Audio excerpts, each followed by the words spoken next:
பிரைஸ்லாட் சிலுவை நிழல் ஊழியத்தின் மூலமாக இந்த கிருபை நேரத்திலே உங்களை யாவரையும் நான் காண்பதிலே மிகுந்த மனமகிழ்ச்சி அடைகிறேன். தொடர்ந்து அடியனுக்காகவும் குடும்பங்களுக்காகவும் ஊழியங்களுக்காகவும் நீங்கள் ஜெபித்துக் கொள்ளும்படி உங்கள் அன்போடு கூட நான் வேண்டிக் கொள்கிறேன். இப்பொழுதும் ஒரு விஷய தலைகளை தாழ்த்தி நாம் ஜெபிக்கலாம். பரிசுத்த நல்ல தகப்பனே, மனுஷன் முகத்தை பார்க்கிறான், இதயத்தை பார்க்கிற தேவனாக இருக்கப்பா. எங்களுடைய விருப்பங்கள் ஏக்கங்கள் அநேகமாக இருந்தாலும் அதை எல்லாத்தையும் நிறைவேற்றக்கூடிய தேவன் இது எங்கள் நடுவில் பெரியவராக இருக்கிறப்பா. இப்பொழுதும் அடியனை மறைத்து நீர் பேசுங்க. இயேசு கிறிஸ்துவின் ஜெபிக்கிறோம் நல்ல பிதாவே, ஆமீன். இந்த நாட்களும் கூட ஒரு வசனத்தை நான் தியானம் பண்ண இருக்கிறோம். சங்கீதம் 37:4 நான் பார்க்க போகிறோம். கர்த்தரிடத்தில் மனமகிழ்ச்சியாக இரு, அவர் உன் இதயத்தின் வேண்டுதல்களை உனக்கு அருள் செய்வார். ஆம் பிரியமானவர்களே, கர்த்தரிடத்தில் நம்ம எப்படி இருக்கணுமா?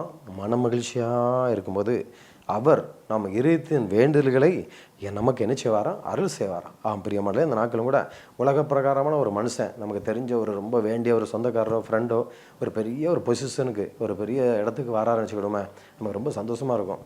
ஒரு 5 வருஷத்துக்கு நீ யாரும் அசைக்க முடியாதியா, எனக்கு வேண்டியவர் தான் அந்த மாதிரி எஸ்பியாக இருக்கார், டிஎஸ்பியாக இருக்கார், கலெக்டராக இருக்கிறாரு, என்னன்னாலும் நான் செய்வேன், எனக்கு அவர் இருக்கிறாரு அப்படின்னு சொல்லிட்டு நம்ம ரொம்ப சந்தோஷப்படுவோம்.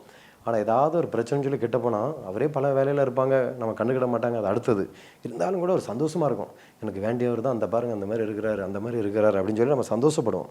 ஒரு சாதாரண ஒரு மனிதன் ஒரு பெரிய பதவியில் இருக்கிறத நினச்சி நம்ம எவ்வளோ சந்தோஷப்படுகிறோம். அதை காட்டிலும் வானத்தையும் பூமி படைத்த ஆண்டவர் அவர் நம்மோடு கூட இருக்கிறார். எனவே நம்ம எப்பொழுதும் எப்படி இருக்கணும்? சந்தோஷமாக இருக்க வேண்டும். கர்த்தருக்குள் மகிழ்ச்சியாக இருப்பதே நம்முடைய பலன். அத்தி மரம் துளிர் விடாமல் போனாலும், திராட்சை செடியில் பலன் நட்டு போனாலும், எல்லாமே எதிரியாக இருக்கட்டும், தோல்வியாக இருக்கட்டும், போராட்டமாக இருக்கட்டும், ஆனால் கர்த்தருக்குள் நம்ம எப்பொழுதும் எப்படி இருக்கணுமா? சந்தோஷமாக இருக்க வேண்டும். அப்போஸ்தலனாகிய பவுல் சொல்கிறார், கர்த்தருக்குள் எப்பொழுதும் நினைச்சிங்க சந்தோஷமாக இருங்கள், சந்தோஷமாக இருங்கள் என்று மறுபடியும் உங்களுக்கு நான் நினைச்சுறேன் சொல்கிறேன் அப்படிங்கிறார். இன்றைக்கி பாருங்கள், வாய் விட்டு சிரிச்சா நோய் என்ன செஞ்சிடும்? விட்டு போயிடும். இன்றைக்கி சிரிக்க முடியாதபடி நிறைய பேருடைய பாருங்கள் கவலைகள், நாளைக்கு என்ன நடக்க போகுன்னு தெரியலையே, ஐயோ அந்த பிரச்சனைக்கு என்ன முடிவுன்னு தெரியலையேன்னு சொல்லி நாளைக்கு கொடுத்தே நம்ம கவலைப்பட்டு மனுஷனுடைய இதயத்தின் கவலை அவனை என்ன செய்யும்? ஒடுக்கும். கடைசியில் சரீரமே ஒடுங்கி தேவையில்லாத வியாதிகள், டிப்ரெஷன், நைட்லாம் தூக்கம் இல்லாமல் நிறைய பேர் நம்ம படுற கஷ்டத்தை நம்ம பார்க்குறோம். ஆனால் ஆண்டவர் பாருங்கள், மரித்தேன் சதா காலம் நான் நினைச்சிறேன், நான் உயிரோடு இருக்க சொன்ன ஆண்டவர் அவர் நம்ம கூடவே இருக்கிறார். நான் உன்னை விட்டு விலகுமில்லை, நான் உன்னை கைவிடுமில்லைன்னு சொல்லியிருக்கிறார். எனவே உலக பிரகாரமாக ஐயோ இது கிடைக்கல அது கிடைக்கல அப்படிங்கிறதுக்காக உடனே கிடைக்கலைங்கிறதுக்காக நம்ம கவலையோடு இருக்க வேண்டாம், துக்கத்தோடு இருக்க வேண்டாம். அநேக வருடங்கள் ஆகிவிட்டது, திருமணமே ஆகவில்லையான்னு சொல்லி நம்ம துக்கத்தோடு இருக்க வேண்டாம். கற்பத்தின் கணிக்காக நான் ஜபிக்கிறேன், வாழ்க்கையில் ஒன்றும் நடக்கலைன்னு சொல்லி நம்ம துக்கிக்க வேண்டாம். நமக்கு வேண்டிய எல்லாத்தையும் கர்த்தர் நிச்சயமாகவே அவர் செய்ய போகிறார். நெடுங்காலமாக காத்திருப்பது இதயத்தை இழைக்க பண்ணும். ஆனால் விரும்பியது வரும்போது எப்படி இருக்குமா? ஜீவ விருட்சம் போல இருக்கும். எப்படி ஒரு பச்சை பசையான செழிப்பான ஒரு மரங்கள் எப்படி கனிகள் எல்லாம் உணவாகிறதோ, அதனுடைய இலைகள் எல்லாம் எப்படி மருந்தாகிறதோ, அதே போல் விரும்பினது வரும்போது நம்ம ஆகாத தள்ளப்பட்ட கலை போல இருக்கலாம். ஆனால் விரும்பினது வரும்போது அநேகருக்கு ஒரு ஆசிரமாக கர்த்தர் நினைச்சுவார், எல்லாத்தையும் அவர் மாற பண்ணுவார். வறண்ட நிலத்தை போல, வறண்ட செடியை போல, வறண்ட மரத்தை போல இருக்கலாம், எல்லாத்தையும் செழிப்பான தோட்டமாக கர்த்தர் நிச்சயமாகவே மாற்றுவார். ஆனால் நம்ம எப்படி இருக்கணும்? கர்த்தரிடத்தில் எப்படி இருக்கணும்? மன மகிழ்ச்சியாக இருக்கணும். ஏன்னா என் கூட யார் இருக்கிறா? ஆண்டவர் இருக்கிறார். இந்த உலகத்துக்குரிய இந்த ஆசீர்வாதம் என் வாழ்க்கையில் நடக்கலை, ஆனாலும் கூட நான் கவலைப்பட மாட்டேன், கர்த்தர் என் கூட இருக்கிறார், எல்லாத்தையும் நிச்சயமாக தருவார். யோபு வாழ்க்கையில் முன்னிலைமை காட்டிலும் பின்னிலைமை 2 மடங்கு கர்த்தர் ஆசீர்வாதம். அவன் வாழ்க்கையில் எல்லாம் முடிஞ்சு போச்சு, எல்லாமே இழந்துட்டான், நீ மரணம் மட்டும்தான் பாக்கி. ஆனால் அந்த நேரத்தில் அவன் சொல்கிறான், என் மீட்பர் உயிரோடு இருக்கிறார், கடைசி நாட்கள்லாம் அவரை காண்பேன், அந்நிய கண்கள் அல்ல என் சொந்த கண்களே காணும் அப்படின்னு சொல்லி மறுமையை குறித்து நினைச்சாரான், தியானிக்கிறான் பிரியமன்களை.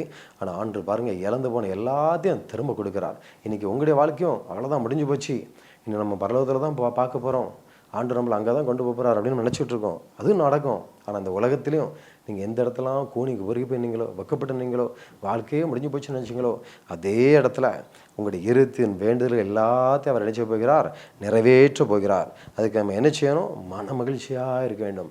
என் தேவன் என்னோடு கூட இருக்கிறார், சர்வ வல்லமுள்ள தேவன் என்னோடு கூட இருக்கிறார். உலக பிரகாரமான ஒரு சொந்த பந்த ஜனங்கள் ஒரு பெரிய பதவியில் இருக்கிறது நினச்சி நம்ம எவ்வளோ சந்தோஷப்படுகிறோம். அதை காட்டிலும் பரம தகப்பன் வானத்தும் எடுத்த சர்வ வல்லமுள்ள தேவன் நம்ம கூடவே இருக்கிறாரா, எங்கே சென்றாலும் நம்ம கூடவே இருக்கிறாரா, கஷ்டத்தின் மத்தியிலும் பாடுகள் மத்தியிலும் உபதிரத்த மத்தியிலும் அவர் நம்ம கூடவே வருகிறாரா. அதை நினச்சி நம்ம எப்பொழுது எப்படி இருக்கணும்? சந்தோஷப்பட்டு நம்ம என்ன செய்யணுமா? மகிழ்ந்து கழிவரணும். ஏன்னா ஆறுகளை கடக்கும்போது நம்ம கூட தான் இருக்கிறார், அவைகள் நம்ம புரளுவதில்லை. அக்கினியில் நடக்கும்போது நம்ம கூட தான் இருக்கிறார். அக்கினி ஜுவாலி நம்ம மேலே நினைச்சாது பற்றாது. அப்போ ஏன் அந்த பாடு, இந்த பிரச்சனை அப்படின்னா, உபத்திரத்தின் பாதை நம்மளை கொண்டு போய் முடிவில் மகிமையான, அற்புதமான, அதிசயமான காரியங்களை கர்த்தர் நினைச்சு போகிறார், நம்முடைய வாழ்க்கையில் செய்ய போகிறார். எனவே இப்படி இருக்கிற தோல்வியை பார்த்து, இப்படி இருக்கிற நேரத்தை பார்த்து, காலங்களை பார்த்து நாம் எடை போட்டு சோர்ந்து போக வேண்டாம். கர்த்தருக்குள்ள மகிழ்ச்சியா இருங்க, கர்த்தருக்குள்ள மகிழ்ச்சியா இருங்க, துதிங்க, ஸ்தோத்திரிங்க. உங்களுடைய இருதயத்தின் வேண்டுதலை எல்லாம் கர்த்தர் நிறைவேற்ற போகிறார். பிள்ளைகளை குறித்து அநேக காரியங்களை குறித்து துக்கித்து கொண்டிருக்கலாம், வேதனைப்பட்டு கலங்கி கொண்டிருக்கலாம். ஒரு நன்மையான காரியங்கள் என் பிள்ளைடைய வாழ்க்கையில் நடக்குன்னு சொல்லி வேதனையோடு கூட பார்த்து கொண்டிருக்கலாம். கர்த்தருக்குள்ள சந்தோஷமா இருங்க. என் ஆண்டவர் எல்லாத்தையும் செய்து முடிப்பார், எனக்காக அவர் யாவையும் செய்து முடிப்பார் என்று மனமகிழ்ச்சியோடு கூட இருங்க. நிச்சயமா அவர் பாருங்க, உங்களுடைய இருதயத்தின் வேண்டுதல்கள் எல்லாம் அவர் நினைச்சு போகிறார், அவர் நிறைவேற்ற போகிறார். இந்த நாட்களும் கூட பாருங்க, பார்த்தீங்கன்னா சிலர் வந்து சரி எனக்கு அற்புதம் நடக்கட்டும், அதுக்கு பிறகு தான் நான் ஆண்டவருக்குள்ள மகிழ்ச்சியாக இருப்பேன், எனக்கு அதிசயம் நடக்கட்டும், அதுக்கு பிறகு தான் நான் மற்றவங்களை கனப்படுத்துவேன், அதுக்கு பிறகு தான் நான் ஆலயத்துக்கு போவேன், எனக்கு அற்புதம் நடக்கட்டும், அதுக்கு பிறகு தான் நான் ஜெபிப்பேன் அப்படின்னு சொல்லி சொல்லுவாங்க. வேதத்தை அதுக்கு பிறகு தான் நான் வாசிப்பேன் அப்படிம்பாங்க. ஆனால் வேதத்தை நம்ம வாசிக்க பாருங்கள், வேதமே மன மகிழ்ச்சி அப்படின்னு சொல்லி தாவீது சொல்கிறார். அதை படிக்க ஆதியிலே வார்த்தை இருந்தது, அந்த வார்த்தை தேவனாக இருந்ததாம். அதை படிக்கும்போது நம்முடைய ஆவி, ஆத்மா, சரீரம் எல்லாத்தையும் கர்த்தர் நினைச்சார், உயிர்ப்பிக்கிற ஒரு தேவனாக இருக்கிறார். எனவே அந்த வேத வசனத்தை நம்ம நினைச்சணும், தியானிக்கணும். நிச்சயமாக என் வாழ்க்கையில் கர்த்தர் இதெல்லாம் நிறைவேற்ற போகிறார் அப்படின்னு சொல்லி நம்ம நினைச்ச வேண்டும், விசுவாசிக்க வேண்டும். கர்த்தர் நாம் துதித்து ஸ்தோத்தரித்து அவருக்குள்ளாக நான் மகிழ்ச்சியாக இருக்க வேணும். இன்னைக்கு இல்லையே பார்க்க எல்லாரும் அற்பமாக நினைக்கலாம், என் வாழ்க்கையில் எல்லாமே தோல்வியாக இருக்கலாம். ஆனால் நாள் வரும், என்னை கர்த்தர் நிச்சயமாக உயர்த்துவார். அவர் எனக்கு கொடுத்த வாக்குத்தத்தம் எல்லாம் அப்படியே நிறைவேற போகிறது. இன்னைக்கு என்னை பார்த்து எவ்வளோ சிரிக்கீங்களோ சிரிங்கடா எல்லாரும் அப்படின்னு சொல்லி நம்ம கர்த்தருக்குள்ள மகிழ்ச்சியாக இருக்கணும். என்றால் பாடுகள் மத்தியிலும் வேதனைகள் மத்தியிலும் பல மடங்கு நம்மளை உயர்த்தி ஆசீர்வதிக்கிற தேவன் நம்ம கூடவே இருக்கிறார். ஒரு விஷயம் பார்த்தீங்கன்னா, ஒரு சகோதரிக்கு வாழ்க்கையில் ஒரே போராட்டம், ஒரே பிரச்சனை, எங்கே திரும்பினாலும் பயங்கரமான பிரச்சனை. அதில் ஒரு வியாதி வேறு வந்துட்டு, உடனே அவங்க ரொம்ப ஜெபம் பண்ணுறாங்க, கண்ணீரோடு முழங்கால் போட்டு, என்ன ஆண்டவரே என் வாழ்க்கையில் பிரச்சனை மேலே பிரச்சனைன்னா, பாடுகள் மேலே பாடுகளாக இருக்குது, இதில் வேறு எனக்கு இப்படி ஒரு வியாதி வேறு வந்துட்டு நான் என்ன பண்ண போகிறேன்னே தெரியலன்னு சொல்லி கண்ணீரோடு ஜெபம் பண்ணிகிட்டே இருந்தாங்க. அப்போ ஆண்டவர் அந்த அம்மாவுக்கு ஒரு தரிசனத்தை கொடுத்தாராம். என்ன அப்படின்னு சொல்லி பார்த்தீங்கன்னா, ஒரு அழகான கூடை, ஆனால் அந்த கூடைக்குள்ள ஒன்றுமே இல்லை, உள்ளே பார்த்தா ஒன்றுமே இல்லை. அப்போ தான் ஆண்டவர் சொன்னாராம், இந்த பாரு, இந்த கூடைக்குள்ள ஒன்றுமே இல்லை, அதே போல தான் உன்னுடைய ஸ்தோத்திர பலிகள், துதி ஒன்றுமே என்ன இல்லை, என்கிட்ட இல்லை அப்படின்னு சொல்லி அந்த கூடையை வெறுமையாக காமிச்சாராம். ஏன்னா பிரச்சனைகள் மத்தியில், என் பாடுகள் மத்தியில் நம்ம துதிக்க மறந்துட்டாண்டவரே, நம்ம ஸ்தோத்திரிக்க மறந்துட்டாண்டவரே, என் கவலையே நான் பெருசாக நினச்சிக்கிட்டு இருக்க ஆண்டவரே, இது நடக்கிறேன் அது நடக்கிறேன்னு சொல்லி நம்ம துதிக்கிறது எல்லாமே விட்டுட்டு ஆண்டவரே அப்படின்னு சொல்லி சொன்னாராம். பார்த்தியா, இந்த கூடையில் துதியும் இல்லை, ஸ்தோத்திரமும் இல்லை அப்படின்னு சொல்லி சொன்னாராம். அன்னையிலேருந்து அந்த அம்மா, ஆண்டவரே என்னை மன்னிச்சிருங்கப்பா, நான் இம்மட்டும் நிர்மூலம் ஆகாமல் இருப்பதே உங்களுடைய கிருபை ஆண்டவரே, சின்ன வயசுலேருந்து எனக்கு எவ்வளவோ அற்புதங்களை செய்திருக்கிற ஆண்டவரே, அதெல்லாம் நான் மறந்துட்டேனே, இப்போ ஒரு சில காரியங்கள் நடக்கலைங்கிறதுக்காக நான் துதிக்காமல் ஜெபம் பண்ணாமல் அப்படி விட்டுட்டேனப்பா, என்னை மன்னிச்சிருங்க அப்படின்னு சொல்லி சின்ன வயசுலேருந்து அநேக நன்மைகளை ஆண்டவர் என்னென்ன செஞ்சுருக்கிறாரு, ஜீவனை எப்படி காப்பாற்றினாரு, ஒன்னொன்னையா நினச்சி அந்த அம்மா ஆண்டவரை துதிக்க ஆரம்பித்தாங்களாம். துதிக்க ஒரு பெரிய சந்தோஷம் வந்துதான், ஆண்டவர் என் கூட இருக்கிறார் அப்படின்னு சொல்லி ஒரு பெரிய சந்தோஷம் வந்துதான், நல்ல தூக்கம் வந்ததான். அது வரைக்கும் தூக்கமே இல்லாமல் ஏன் இப்படி பிரச்சனையாக இருக்குது அப்படின்னு நினச்சிக்கிட்டு இருந்தாங்களாம். ஆனால் ஒன்னொன்னையா பழைய காரியங்கள்லாம் ஆண்டவர் செய்த அற்புதங்கள்லாம் நினச்சி துதிக்க நல்ல தூக்கத்தை கர்த்தர் கொடுத்தார். காலையில் எழுந்திரிச்சு பார்த்தா ஒரு பெரிய சமாதானம், சந்தோஷமும் அவருடைய இதயத்தில் இருந்தது. அதே போல் உடம்புல பார்த்தா சரீரத்தில் காணப்படுகிற அந்த பலவீனங்கள் எல்லாம் காணும். பெரிய மலையில் இந்த நாட்களும் கூட எரியை போல பிரச்சனையாக இருக்கலாம், மலையை போல பிரச்சனையாக இருக்கலாம், ஆனால் எல்லா பிரச்சனையும் ஒரு நிமிஷத்தில் மாற்ற நம்முடைய தேவன், வல்லமுள்ள தேவன் நம்ம கூடவே இருக்கிறார். எனவே கலங்குவதனாலையோ புலம்புவதனாலேயோ மற்றவங்கள்ட்ட போய் சொல்லி அழுறதுனாலையோ நமக்கு எந்த பிரயோஜனமும் இல்லை. ஆண்டவர் நோக்கி ஸ்தோத்திரிங்க, ஆண்டவருக்குள்ள மகிழ்ச்சியாக இருங்க. ஏன்னால் உலகத்தில் இருப்பனை காட்டிலும் நம்மோடு இருக்கிற ஆண்டவர் பெரியவராக இருக்கிறார், பயங்கரமான பராக்கிரமசாலியாக இருக்கிறார். நம்மோடு கூட இருக்கிற ஆண்டவர் நமக்காக யாவையும் செய்து முடிக்கிற ஒரு வல்லமுள்ள தேவனாக இருக்கிறார். எனவே நாளை தினத்துக்கு நம்ம நினைச்ச வேண்டாம், கவலைப்பட வேண்டாம். இன்றைக்கி நானும் கிராமத்துக்கு போகிற இடத்துல நிறைய பேர் பார்த்தீங்கன்னா, எனக்கு இந்த ஒரு அற்புதம் நடக்கலை, நான் இனிமேல் சர்ச்சுக்கே போக மாட்டேன், இனி நான் பைபிளே வாசிக்க மாட்டேன், என் வாழ்க்கையில் ஆண்டவர் பாருங்கள் எனக்கு மட்டும் தானே இப்படி வச்சிருக்கிறாரு, அவரை தேடி எனக்கு என்ன நடந்தது, என் வாழ்க்கையில் போராட்டமாக தான் இருக்குது, பிரச்சனையாக தான் இருக்குது அப்படின்னு சொல்லி சொல்லுவாங்க. ஏங்க, உங்களுடைய வாழ்க்கையில் ஆண்டவர் நல்லதே செய்யலையாங்க அப்படின்னு சொல்லி சொல்லுவேன்.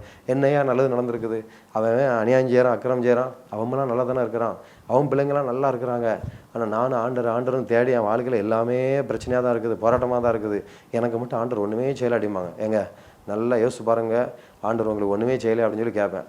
அது முந்தால செஞ்சுருக்கிறார் அப்படிவாங்க. முன்னால் செஞ்சது ஒன்றா செஞ்சுருக்கிறார், நல்லா யோசிச்சு பாருங்க அப்படிமா. அப்போ தான் ஒன்றையா யோசித்து, ஆமாங்க இப்படி செஞ்சுருக்காரு அப்படி செஞ்சுருக்காரு, அப்போ நீங்கள் உயிரோடு இருக்க காரணமே யாருங்க? ஆண்டவர் தானே அடிமை. ஆமாம் உண்மைதாங்க. இருந்தாலும் இப்போ எனக்கு வாழ்க்கையில் அற்புதம் நடக்கலையே. ஏங்க இப்போ நடக்குங்க. ஆனால் முதலாவது அவர் செய்த எல்லா நன்மைகளும் நினைத்து ஆண்டவருக்கு நினைச்சீங்க, துதிங்க, சோத்திரம் பண்ணுங்க. அதுவே ஒரு பெரிய விஷயங்க. எப்பவும் எனக்கு ஒன்றும் நடக்கலையே, அவனை மாதிரி இல்லையா அவனை மாதிரி இல்லைன்னு சொல்லி புலம்பிட்டே இருக்காதிங்க. கர்த்தரை ஸ்தோத்திரிங்க. எவ்வளோ அற்புதம் செஞ்சுருக்கிறார். பழைய இதெல்லாம் நினச்சி பாருங்கள். தேவைகள் மத்தியில், பாடுகள் மத்தியில், வியாதியின் மத்தியில் அவர் உங்களுக்கு எவ்வளோ அற்புதம் செஞ்சுருக்கிறார்.